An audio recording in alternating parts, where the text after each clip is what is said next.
picking up and leaving our family and things behind was really wrenching, but we needed to experience life in other countries in more than 2-week vacations.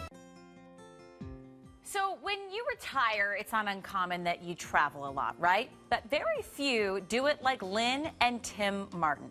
Since they retired, they've lived in Mexico, Argentina, Turkey, France, Ireland, Portugal, Germany. I'm just naming a few here. So just how do they do it? Well, when they retired, they sold their house, nearly all of their stuff, and they took the money and decided to live in short-term rentals all over the world, usually staying in one place for just about 2 or 3 months at a time. And right now, the couple is living in Southern California while Lynn writes her second book about their experiences. They join me now by Skype. So good to meet you guys. What an adventure it must be to be able to do this. And we should note, I'm sure there are a lot of people that would love to do this, but finances would be something that's really difficult. So how did you map out how you would actually accomplish this mission of getting out there? Well, you know, it really isn't higher math. It's just arithmetic. We took the amount that it cost us to live in our house in California.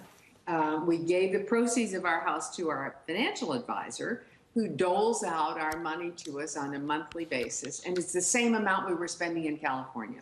And, you know, you're pretty open about your budget, $6,000 a month from interest on your savings plus Social Security. And you go from place to place. And I have to just get your reaction of what it's been like for you guys over the last 3 years and what you've gained from this.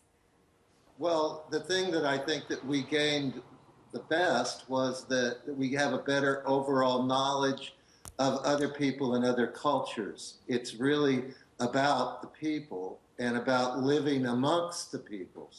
And it's very different from a vacation because you really get to cook and eat and get to know your neighbors and make friends. And we have friends all over the world now. And submerge yourself in culture, I would imagine. Were you big travelers before you retired?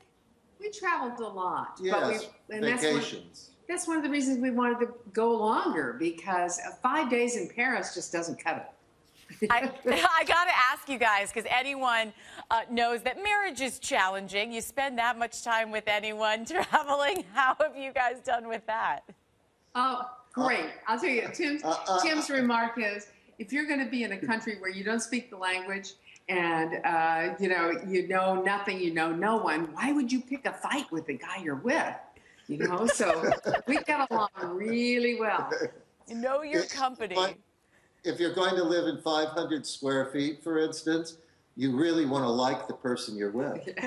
Good thing you guys like each other, and you can tell. Lynn, you know, it's interesting. You said that unlike a lot of tourists, you don't really buy souvenirs where you go. You guys pretty much live out of your suitcase quite literally and quite permanently. What is that like, and do you plan on doing this for how long? Well, I tell you, we have 2 32-inch duffel bags and 2 carry-ons. And those are filled mostly. We buy a lot of stuff from Travel-Smith, which are the travel experts, because they make lightweight clothes that are really durable. And we don't really buy very much. And we don't have a lot of space.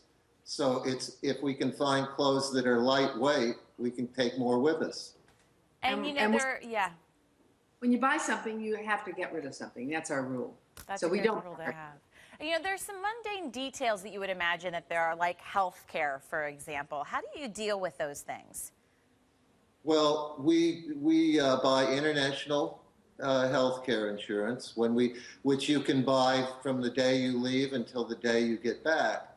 And so we're covered with that. But what we've found internationally is that health care is pretty much available and a good deal.